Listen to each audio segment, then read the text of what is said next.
Next topic है हमारा स्वराज इन दी plantations. Swaraj का मतलब होता है अपना राज, बेसिकली फ्रीडम का बात हो रहा है। और प्लांटेशन का मतलब अपने ज्योग्राफी में भी हमने आपको पढ़ाया। प्लांटेशन का मतलब होता है सिंपल सा कि जब आप बहुत बड़े लैंड पे केवल एक ही प्रकार के फसल को लगाते हैं। फॉर एग्जांपल आपका टी हो सकता है, फॉर एग्जांपल आपका शुगर कैन हो सकता है, इसी को हम लोग कहते हैं प्लांटेशन। तो प्लांटेशन में किस प्रकार से स्वराज था या फिर प्लांटेशन में किस प्रकार का हम लोगों को आज़ादी मिलना चाहिए था, ये हम लोग इसमें देखने वाले हैं। इसमें बेसिकली कहा गया है कि plantation workers works in tea gardens in Assam. यहाँ पे बेसिकली बात हो रहा है असम का। असम में ना उस समय पे अंग्रेज बहुत बड़े लेवल पर चाय का खेती करवाते थे हमारे वर्कर से। ठीक है, आगे। Under the inland immigration act of 1859 plantation workers were not allowed to leave the tea gardens without permission. अब यहाँ पे ना अंग्रेजों ने एक कानून लगाया था, इस कानून को याद रखिएगा, कई बार एक नंबर में पूछा जाता है। कानून का नाम था इनलैंड इमिग्रेशन एक्ट ऑफ 1859। और चूंकि डेट में ही लिखा हुआ आपका 1859, तो इसका मतलब हो गया कि ये कानून कब निकाला होगा उन्होंने, 1859 में निकाला होगा। ठीक है, इस एक्ट के तहत ये कहा जाता था कि कोई भी वर्कर प्लांटेशन गार्डन को बिना परमिशन का छोड़ के कहीं पे नहीं जा सकता। कई बार होता है ना कि वर्कर उसको छोड़ के दूसरे जगह चले जाते हैं घूमने फिरने के लिए, खेती बाड़ी को छोड़ के घूमने फिरने के लिए चले जाते हैं। तो ये सब चीज़ उस समय पे कॉमन था। तो अंग्रेजों ने ये चीज़ देखा और उन्होंने क्या कर दिया, एक एक्ट निकाल दिया। और इस एक्ट के तहत ये कहा गया बेसिकली वर्कर्स को, किसानों को, कि आप अपने टी गार्डन को बिना परमिशन का छोड़ के कहीं नहीं जा सकते हैं, घूम फिरने नहीं जा सकते हैं।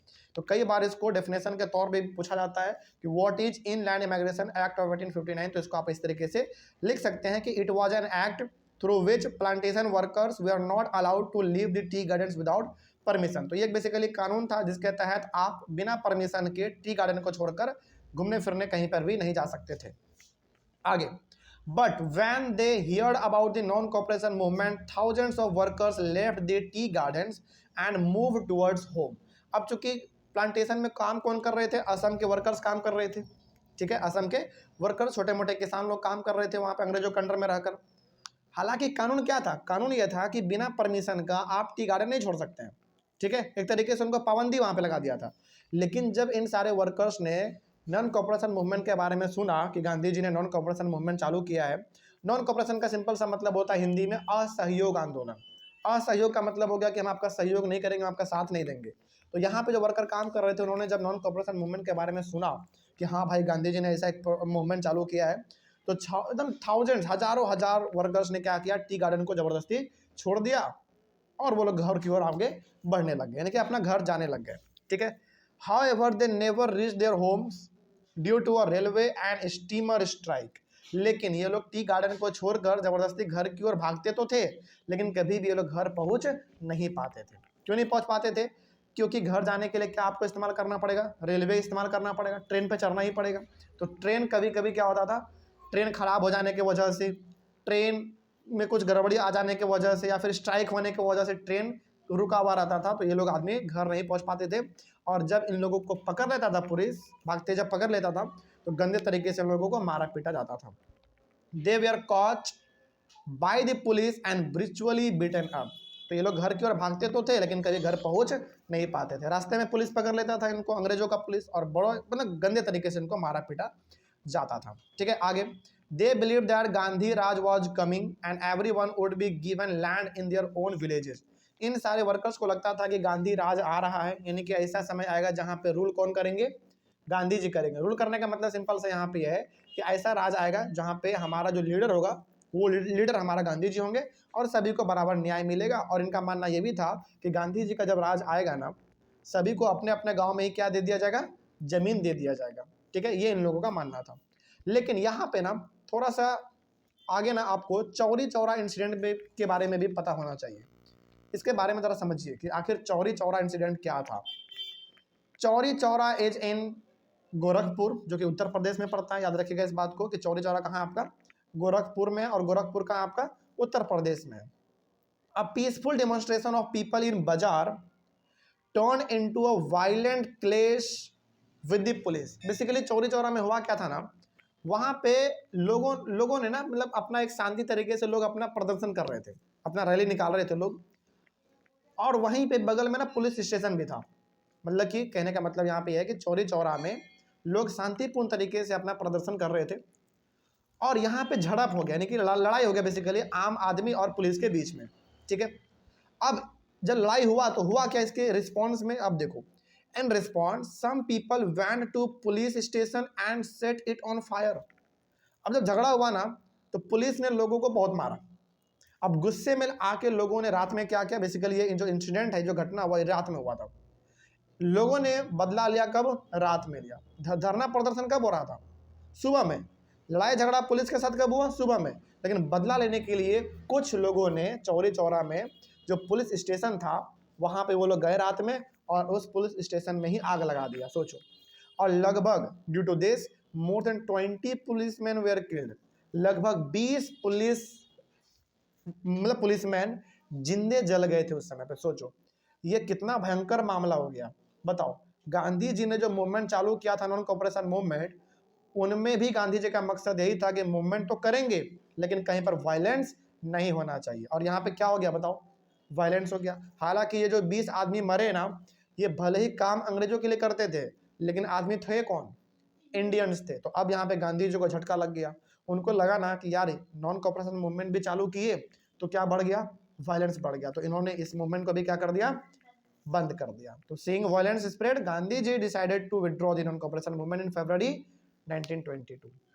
तो अल्टीमेटली गांधी जी को अस्ता पस्ता कर ये मूवमेंट भी रोक देना पड़ता है। अब देखो, आपने ना कुछ पिछले वाले क्लास में आपने देखा कि गांधी जी रॉलेट सत्याग्रह चलाते हैं, उसमें भी वायलेंस बढ़ जाता है तो गांधी जी उसको भी रोक देते हैं। Non cooperation movement Gandhi ji ने चलाया, उसमें भी वायलेंस बढ़ गया। जैसे आपने देखा था ना अलूड़ी सीताराम राजू, वो भी वायलेंस ही फैला रहा था, एक तरीके से अंग्रेजों को मार रहा था छुप छुप के, वहां पर भी वायलेंस हो गया। चौरी चौरा में वायलेंस हो गया। तो इन सभी वायलेंस को देखते हुए गांधी जी को बड़ा परेशानी हुआ। उनको लगा ना कि यार जो भी मूवमेंट चालू करते हैं लोग वायलेंस करने लग जाते हैं। तो गांधी जी ने नॉन कॉपरेशन मूवमेंट को भी अल्टीमेटली बंद कर दिया। ठीक है, आगे बढ़ते हैं। Gandhi ji felt that the satyagrahis need to be properly trained before they would ready for mass struggle. तो गांधी जी का मानना यह था कि पहले लोगों को क्या करना पड़ेगा? ट्रेंड करना पड़ेगा। यानी कि किसी भी प्रकार के मूवमेंट को लॉन्च करने से पहले लोगों को ट्रेंड करना पड़ेगा, लोगों को समझाना पड़ेगा कि चाहे कुछ भी हो जाए लड़ाई झगड़ा नहीं करना है, तभी जाकर हमारा क्या हो सकता है? एक नया मूवमेंट चालू हो सकता है। तो हम लोगों ने बेसिकली अभी तक ये देखा कि गांधी जी रॉलेट सत्याग्रह मूवमेंट चालू करते हैं रॉलेट एक्ट को वापस दिलवाने के लिए कि अंग्रेज वापस ले ले। वो चालू तो करते हैं लेकिन उसको भी रोकना पड़ता है। नॉन कॉपरेशन मूवमेंट भी गांधी चालू करते हैं लेकिन उसको भी बंद करना पड़ता है। और रीजन एक ही था, रीजन था वायलेंस बढ़ रहा था, यानी कि लड़ाई झगड़ा हो जा रहा था, लोगों का मर्डर हो जा रहा था।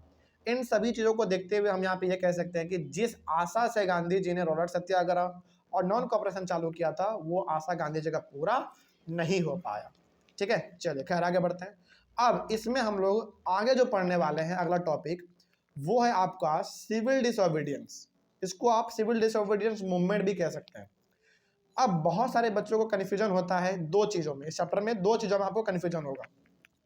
एक कन्फ्यूजन तो हमने आपका दूर भी किया है कि आपको लगेगा ना कि रॉलेट एक्ट और मार्शियल लॉ एक ही है। हमने बताया था आपको ना, रॉलेट एक्ट अलग है और मार्शियल लॉ अलग है।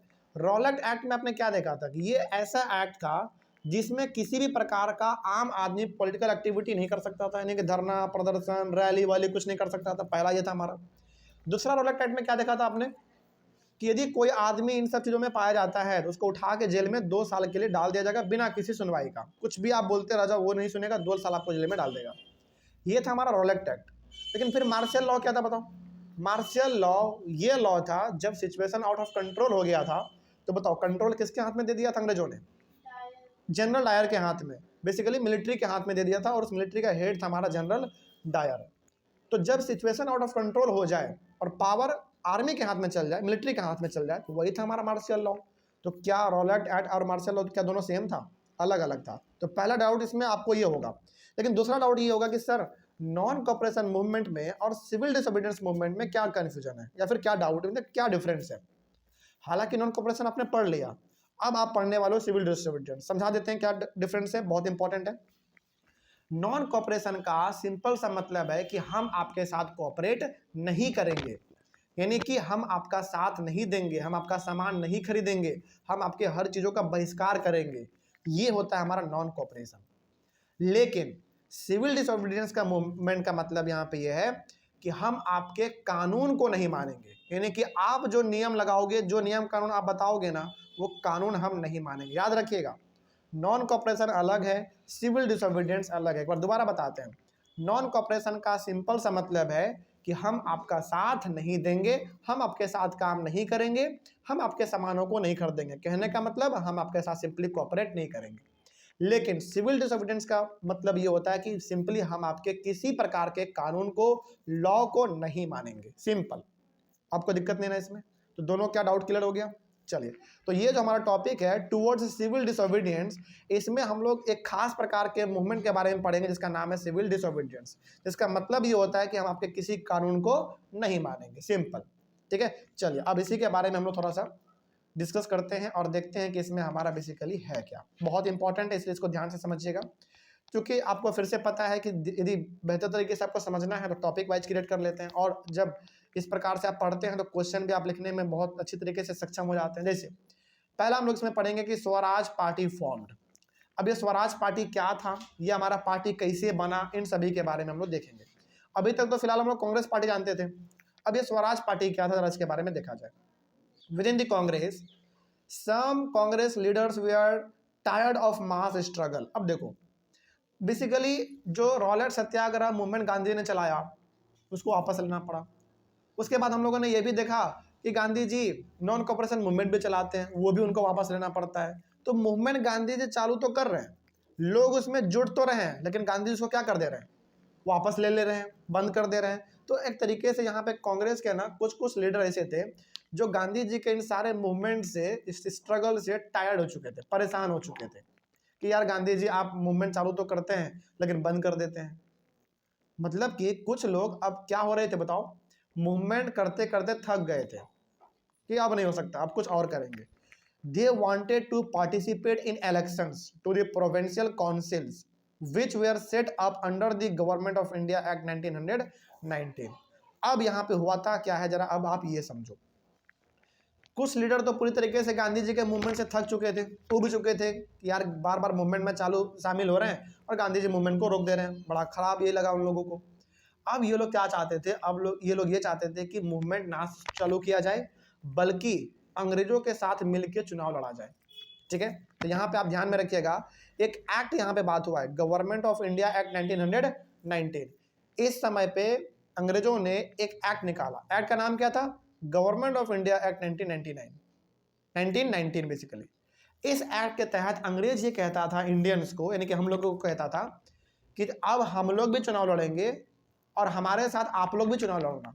यानी कि अब चुनाव लड़ने का मौका किसको मिल रहा था, इंडियंस को भी चुनाव लड़ने का मौका मिल रहा था। और ये चुनाव इतना भयंकर हुआ था, आपको बता देना चाहते हैं, हालांकि आपके बुक में तो नहीं है, लेकिन इंडियन हिस्ट्री आपको जब भी पढ़ने का मौका मिले ना, आपको पता चलेगा कि जब इस समय पे चुनाव हुआ ना, तो 9 जगह में से 7 जगह किसने जीत लिया था, कांग्रेस ने जीत लिया था। सोचो, हालांकि हमारे सारे लोग हैं इंडिया में, तो वोट किसको करेंगे, हम ही लोग को करेंगे।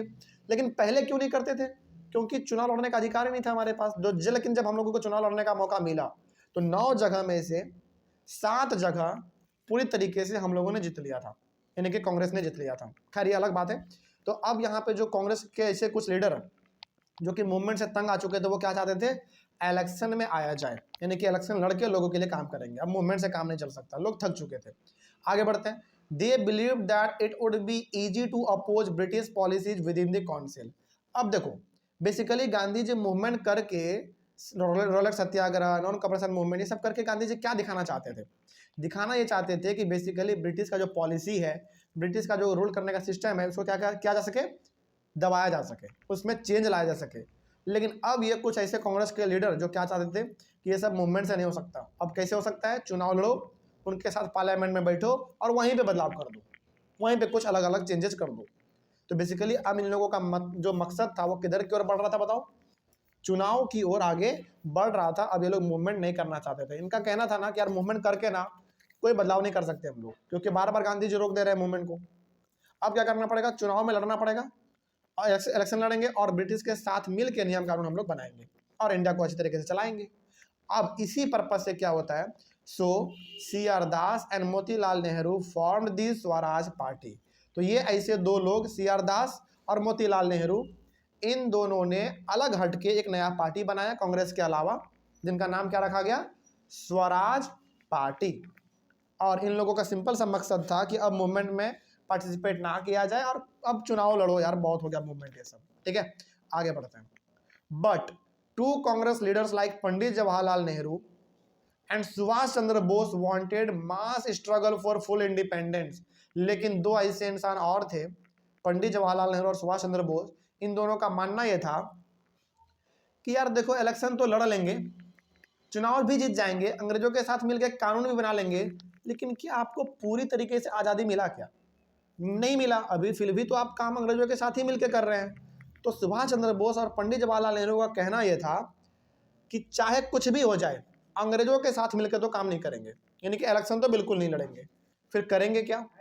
हमको मास स्ट्रगल करना है, यानी कि स्ट्रगल करना है, मूवमेंट ही करना है, और इस तरीके से करके क्या चाहिए हमको, फुल इंडिपेंडेंस चाहिए, पूरी आज़ादी चाहिए।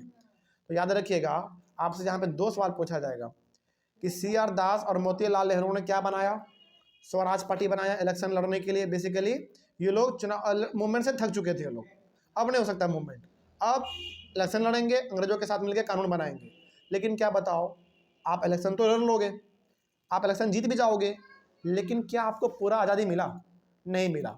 लेकिन पूरा आज़ादी जो चाहते थे वो दूसरा आदमी आपका वो था पंडित जवाहरलाल नेहरू और सुभाष चंद्र बोस।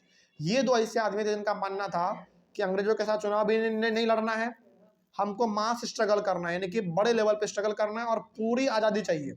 हल्का फुल्का आज़ादी से हमारा मन नहीं भरने वाला, हमको पूरा आज़ादी चाहिए, कोई दिक्कत नहीं इसमें।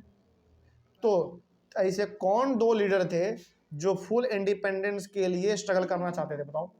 पंडित जवाहरलाल नेहरू और सुभाष चंद्र बोस, ठीक है। इनका मानना सिंपल सा ये था, आप ऐसे समझो सिंपल सा, ये सिंपल सा कहते थे कि चुनाव आप तो लड़ लोगे अंग्रेजों के साथ मिलके, लेकिन क्या आपको पूरा आज़ादी मिला? नहीं मिला, हमको चाहिए पूरा आज़ादी, ये इन लोगों का कहना था।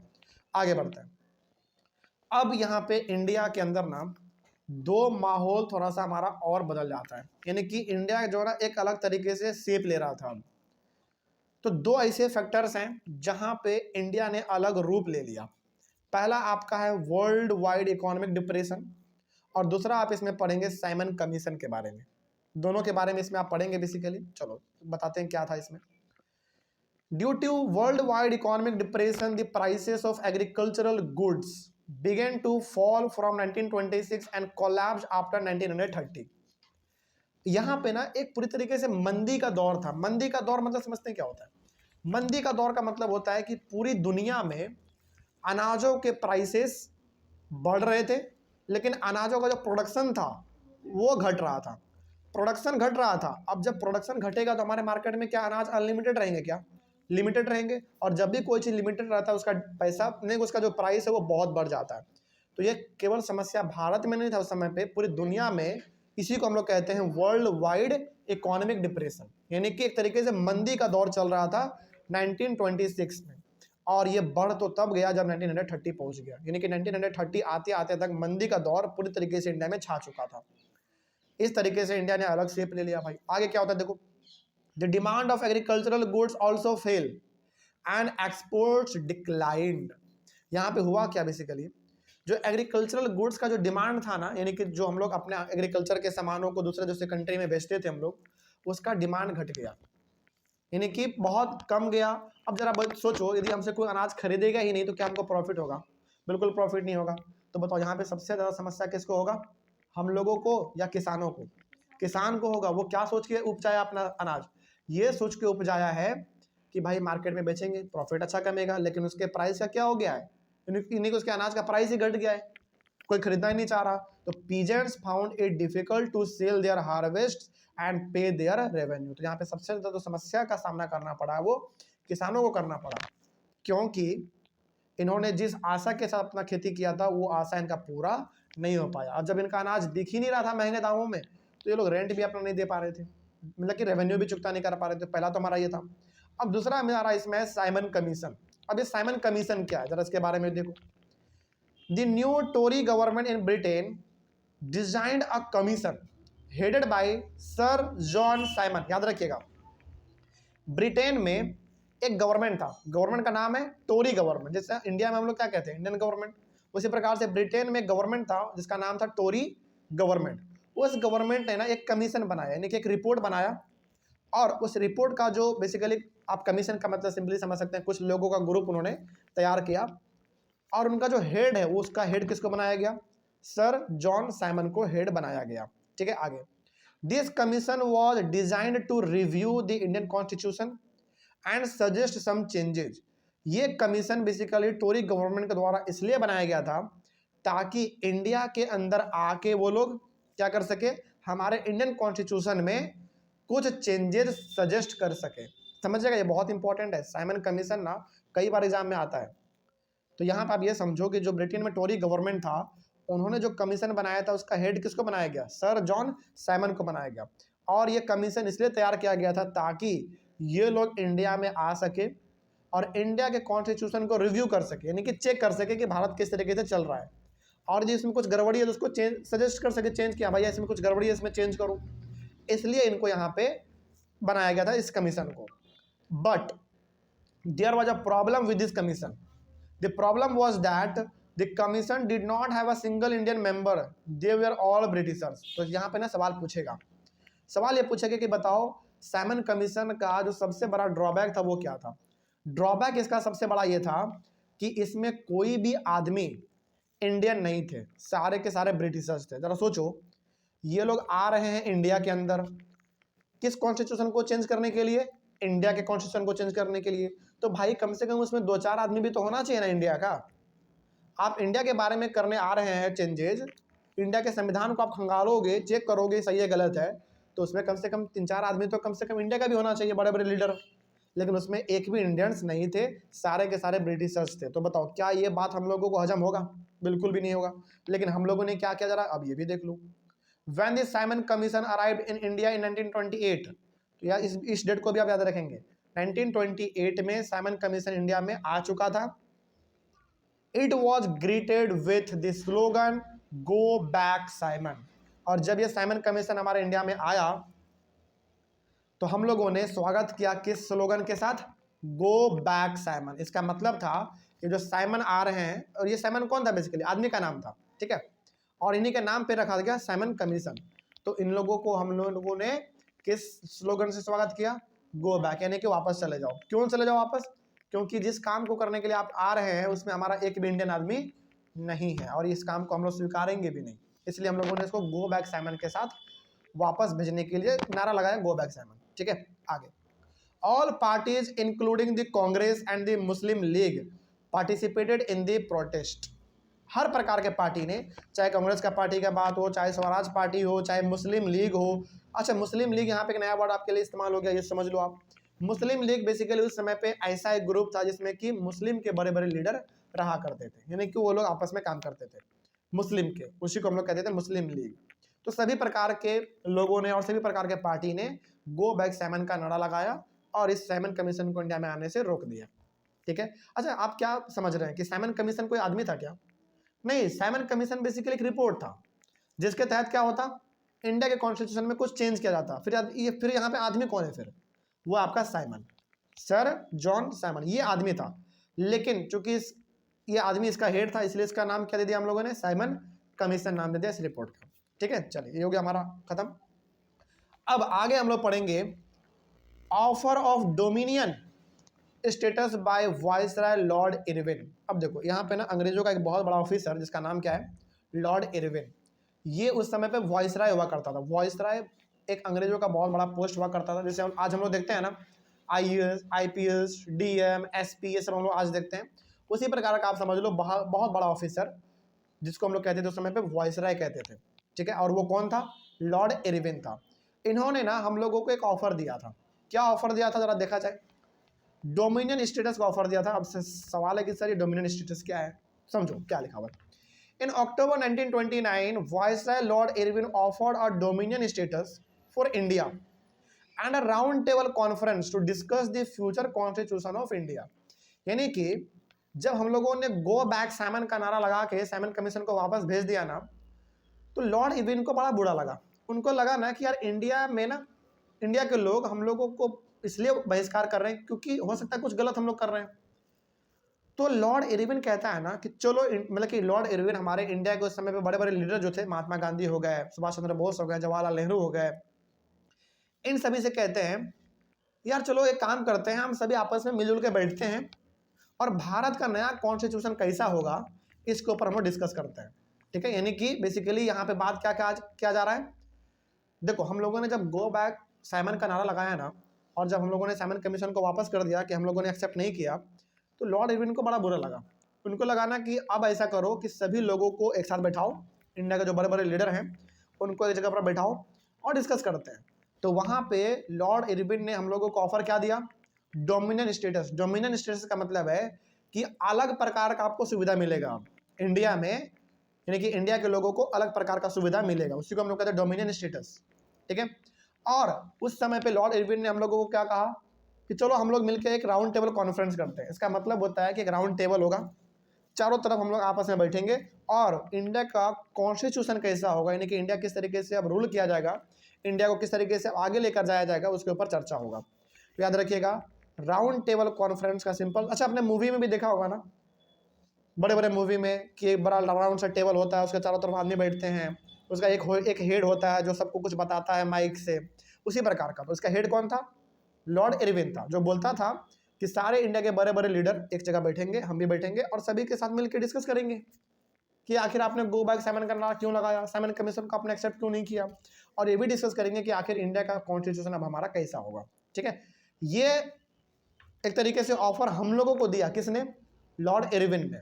लेकिन क्या हम लोगों ने स्वीकार किया, बिल्कुल नहीं। देखो, but this did not satisfy the Congress leaders, specially Pandit Jawaharlal Nehru and Subhash Chandra Bose. तो ये जो ऑफर था लॉर्ड इरविन का हम लोगों को डोमिनियन स्टेटस का, यानी कि इंडिया को अलग सुविधा मिलेगा, अब राउंड टेबल कॉन्फ्रेंस करेंगे, इंडिया का नया कॉन्स्टिट्यूशन बनाएंगे, उसमें चेंजेस करेंगे, इस प्रकार का जो ऑफर था लॉर्ड इरविन का जो हम लोगों को दिया गया, ये हम लोगों को पसंद बिल्कुल भी नहीं आया। और खास करके कांग्रेस के दो लीडर को, पंडित जवाहरलाल नेहरू और सुभाष चंद्र बोस को, ये ऑफर बिल्कुल पसंद नहीं आया। उनको लगा ना कि यार राउंड टेबल कॉन्फ्रेंस कर तो लेंगे, बातचीत कर तो लेंगे, लेकिन क्या हमको पूरा आज़ादी मिला, बिल्कुल नहीं मिला। और ये दो ऐसे इंसान थे कांग्रेस के अंदर जो कि पूरा आज़ादी चाहते थे, पूरी आज़ादी चाहते थे, हाफ आज़ादी बिल्कुल नहीं, पूरा आज़ादी ये लोग चाहते थे। इन दिसंबर 1929 the Congress session at Lahore, Pandit Jawaharlal Nehru demand for पूर्ण स्वराज और फुल इंडिपेंडेंस। अब यहाँ पे लाहौर, जो कि आज कहाँ पड़ता है बताओ, पाकिस्तान में पड़ता है।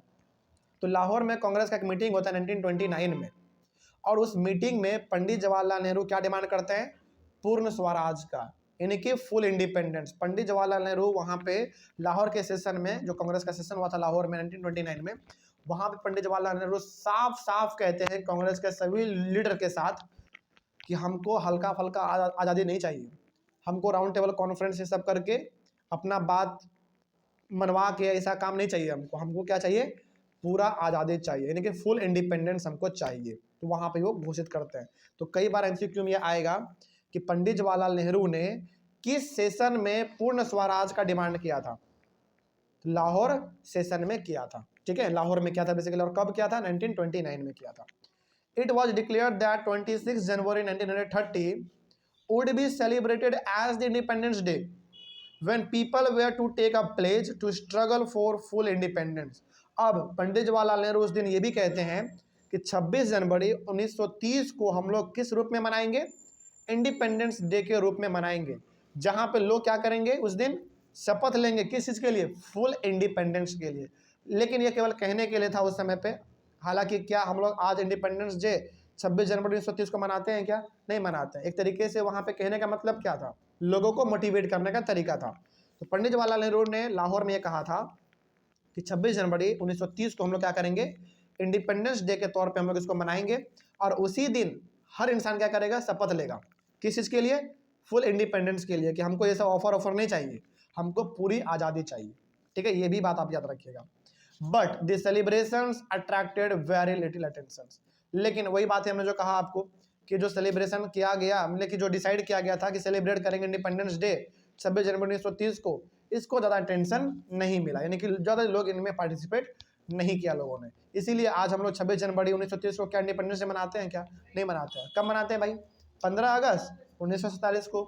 आज़ाद हुआ हमारा देश उसी समय से आज तक मनाते हैं, यानी कि 15 अगस्त को हर साल हम लोग मनाते हैं। तो ये जो घोषणा किया गया था, इस घोषणा को ज़्यादा मोमेंटम नहीं मिल पाया, इसीलिए वो वहीं पे बंद हो गया। लेकिन खैर आगे बढ़ते हैं। नेक्स्ट क्लास हमारा होगा, जो कि हम लोग अपने अगले वाले क्लास में डिस्कस करेंगे, वो होगा आपका the salt march and the civil disobedience movement. ठीक है, चलिए मिलते हैं हम लोग फिर अपने अगले वाले क्लास में। ऑनलाइन वाले बच्चे, आप लोगों को कहीं पर डाउट रहा होगा तो आप लोग एक बार कमेंट कीजिएगा। Thank you very much and have a nice day.